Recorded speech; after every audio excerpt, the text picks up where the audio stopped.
Hey y'all, let me show you how I fill up these containers without having to spend any money. We've got to start taking care of this giant wood pile from where we had the land cleared. So I'm going to start using this, but otherwise just go out in your woods and find you some sticks.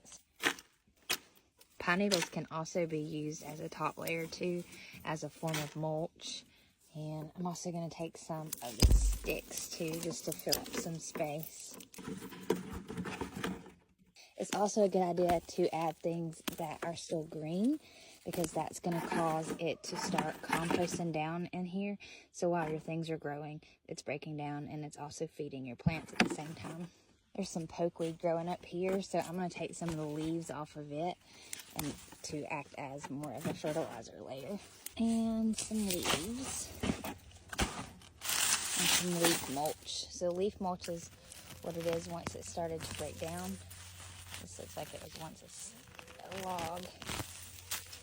I'm going to take some of that too. Put that in there. As much organic material as possible to fill up the pot. And that's less room. You actually have to have soil in there. You can also find some pieces of breakdown log like this. And what this is going to do is help retain moisture inside the soil. So we're going to add some of this in there. And if you do house plants, you'll see stuff that's like cocoa coir, and those chunks act the same as just logs in the woods.